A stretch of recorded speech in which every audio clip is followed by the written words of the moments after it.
Hello दोस्तों। तो कैसे हैं आप सब? आशा करती हूँ कि आप सब सकुशल होंगे।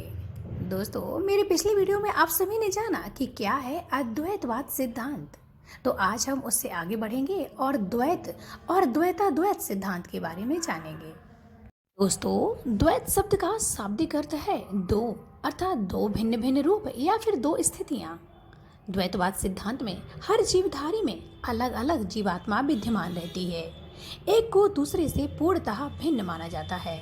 सिद्धांत में आत्मा और परमात्मा अर्थात जीव और ईश्वर दोनों को अलग अलग बताया गया है।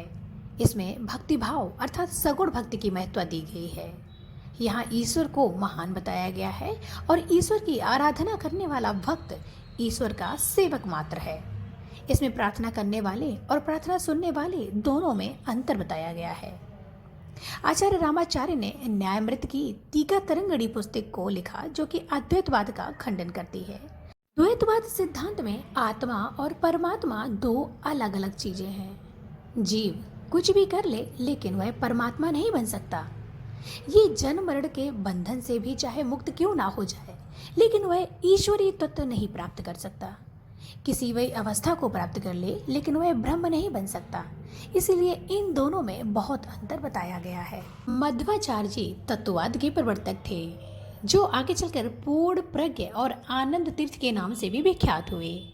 इनके मुताबिक सृष्टि के दो अंतिम सत्य होते हैं, जो जीव और ब्रह्म है। ये शिव और शक्ति को पृथक मानते थे। दोस्तों, अद्वैतवाद और द्वैतवाद के बारे में जानने के बाद अब हम द्वैताद्वैत सिद्धांत के बारे में जानेंगे।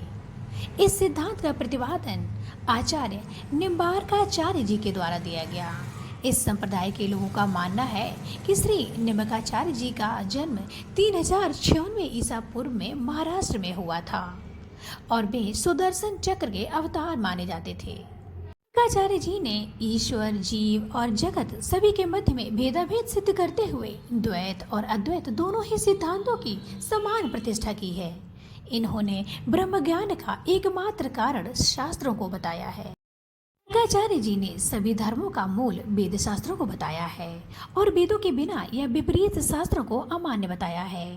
वार्काचार्य जी के अनुसार अद्वैत और द्वैत दोनों में से किसी के प्रधान और किसी एक के गौण होने की कल्पना उचित नहीं बताई जाती। इन दोनों में ही सम्यक दृष्टि और समन्वयात्मक दृष्टिकोण का डेवलप होना जरूरी है। उन्होंने बताया कि ब्रह्म ही सभी जीवों से उनके किए गए कर्मों का भुगतान करवाता है। अतः जगत की निमित्त कारण होने की वजह से ब्रह्म व जगत दोनों ही सिद्ध हो जाते हैं। इसीलिए निम्बार्काचार्य जी के इस सिद्धांत को स्वाभाविक भेदाभेद या स्वाभाविक द्वैताद्वैत सिद्धांत के नाम से प्रसिद्धि मिली। हमारे वेद शास्त्रों से निकला यह ज्ञान आपको कैसा लगा, कृपया जरूर बताइएगा। धन्यवाद।